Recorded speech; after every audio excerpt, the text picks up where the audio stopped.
Assalamu alaikum dear viewers, welcome to my channel once again. Before starting the topic, if you are not subscribed my YouTube channel, then please subscribe and press the bell icon for more updated videos. So our topic is control of microorganism. How to control microorganism, how to protect our foods, how to protect our environment from the microorganism that are pathogenic for the living organism.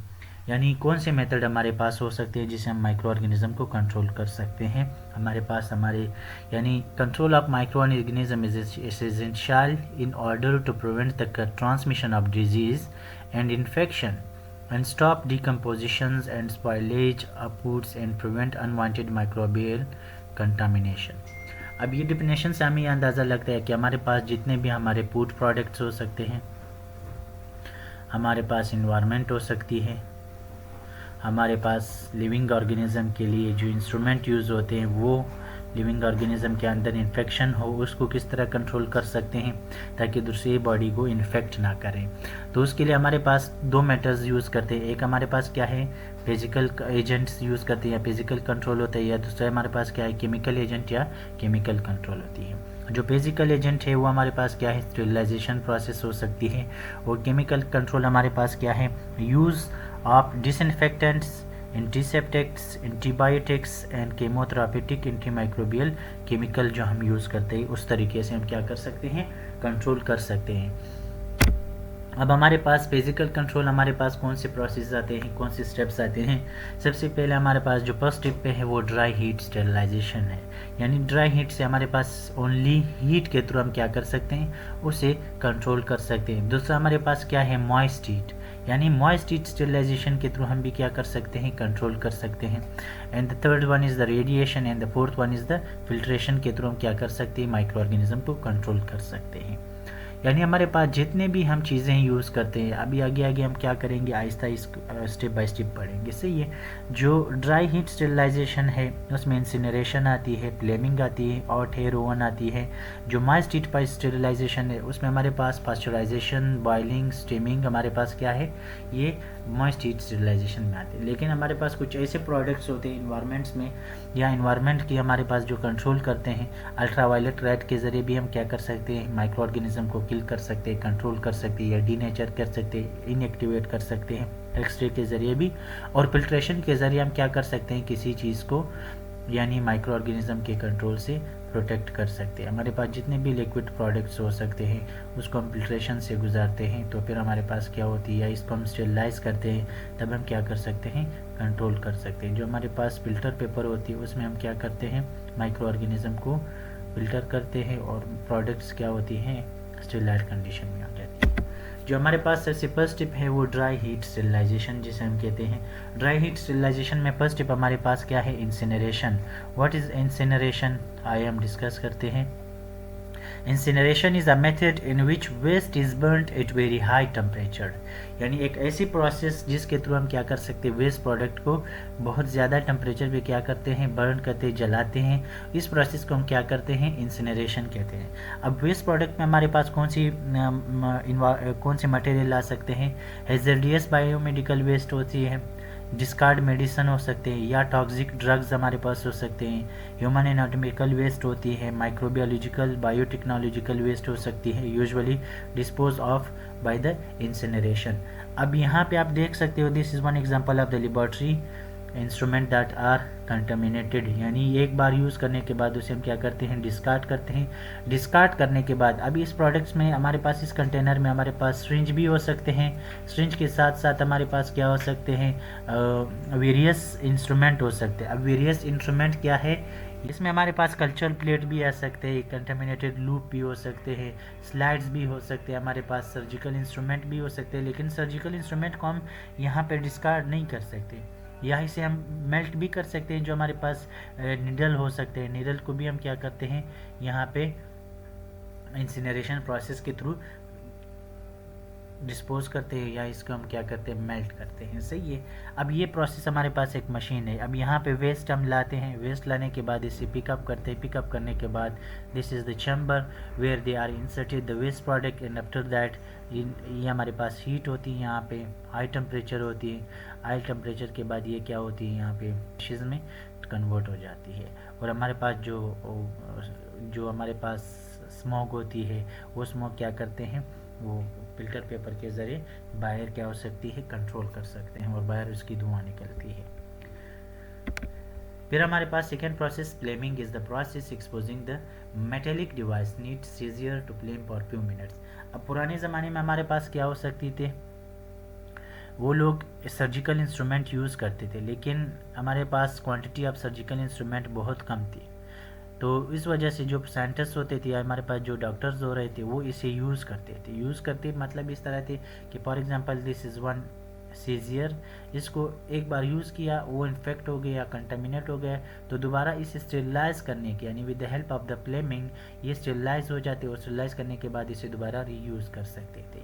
The third process हमारे पास क्या है, वो hot air oven है।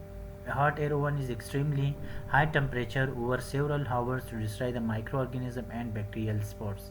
अब ये हमारे पास क्या हो सकती है, पैथोजेनिक में हमारे पास वायरसेस भी आ सकते हैं, हमारे पास बैक्टीरिया भी आ सकते हैं, हमारे पास स्पोर्स भी आ सकते हैं, हमारे पास माइक्रोस्कोपिक पंजाई भी आ सकते हैं, तो ये सब प्रोटोजोन भी आ सकते हैं। तो ये सब क्या होते हैं, हमारे पास पैथोजेनिक होते हैं। लेकिन ऐसी प्रोडक्ट जिसमें हमारे पास स्पोर्स भी क्या हो सकते हैं, कंट्रोल कर सकते हैं, वो है हमारे पास हॉट एयर ओवन, जहाँ पे स्पोर्स को भी आप क्या कर सकते हो, इनएक्टिव कर सकते हो।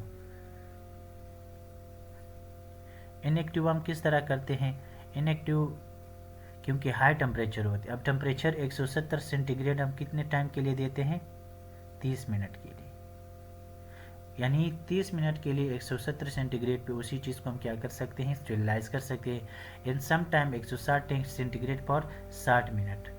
ये हमारे पास क्या हो सकती है, स्टेरिलाइज करने के लिए वेरियस टेम्परेचर हो सकती है। 150 सेंटीग्रेड फॉर 150 मिनट्स के लिए हम यूज़ कर सकते हैं। दैट इज़ अनदर मेथड, यानी हॉट एयर ओवन में हम किस तरह इसको टेम्परेचर चेंज कर सकते हैं। सही है। तो इसके ज़रिए हम क्या कर सकते हैं, टेम्परेचर को, अब यहाँ पे देख सकते हैं जैसे टेम्परेचर रेगुलेटर नॉब हमारे पास हो सकती है। अब ये टाइम हो सकती है, डायरेक्ट टाइम हमारे पास हो सकती है। अब ये उसकी पार्ट्स है हॉट एयर ओवन की। सही है। The second step is the moist heat या sterilization. अब moist heat sterilization हमारे पास क्या हो सकती है, that is said to be the pasteurization process. अब pasteurization हमारे पास क्या होती है, heat treatment process that destroy the pathogenic microorganism in certain food, prolong the storage time of foods. अब कभी कभार हम क्या करते हैं, किसी फूड को स्टोर करते हैं, तो स्टोर करने से पहले उसमें हम क्या करते हैं, माइक्रो ऑर्गेनिज्म को इनएक्टिव कर सकते हैं या किल करते हैं, पास्चुराइज करते हैं। ये पास्चुराइजेशन प्रोसेस भी सेस्टस के नाम पे है। सही है। तो उसने वेरियस मेथड्स हमारे पास हो सकती है, कितनी वेरियस मेथड है, 7 वेरियस मेथड पास्चुराइजेशन हो सकती है। LTL हमारे पास हो सकती है, यानी low temperature long time pasteurisation कहते हैं। HTST हमारे पास क्या हो सकती है, high temperature short time pasteurisation होती है। वैक्यूम पास्चुराइजेशन भी हो सकती है, फ्लैश पास्चुराइजेशन हो सकती है, ultra high temperature treatment pasteurisation हो सकती है, अल्ट्रा पास्चुराइजेशन, अपोराइजेशन भी कह सकते हैं इसे, या स्टेशनेशन भी कह सकते हैं। ये हमारे पास 7 various method of the pasteurisation है। तो कितने टाइम के लिए हम पास्चुराइजेशन करते हैं, जो मिल्क को हम स्टोर करते हैं वो 62 सेंटीग्रेड 30 मिनट के लिए हम क्या कर सकते हैं, पास्चुराइजेशन यानी मॉइस्ट हीट हम देते हैं। तो हम पर मिल्क प्रोडक्ट को क्या कर सकते हैं, जो हम कंट्रोल करते हैं। सही है। इसके थ्रू हम क्या करते हैं, मिल्क को भी स्टोर कर सकते हैं, और मॉइस्ट हीट के ज़रिए हमारे पास लिक्विड, हमारे पास जितने भी प्रोडक्ट हो सकते हैं उसको भी हम कंट्रोल कर सकते हैं। या अगर हम किसी लेबोरेटरी में हम काम करते हैं, वहाँ पे हमारे पास जो ब्रॉथ होती है या हमारे पास जो मीडिया हम प्रिपेयर करते हैं, तो प्रिपेयर किस तरह करते हैं, उसमें हमारे पास भी मॉइस्ट हीट हम यूज़ कर सकते हैं। अब बॉइलिंग हमारे पास सेकेंड मेथड है, किस चीज़ के, मॉइस्ट हीट के।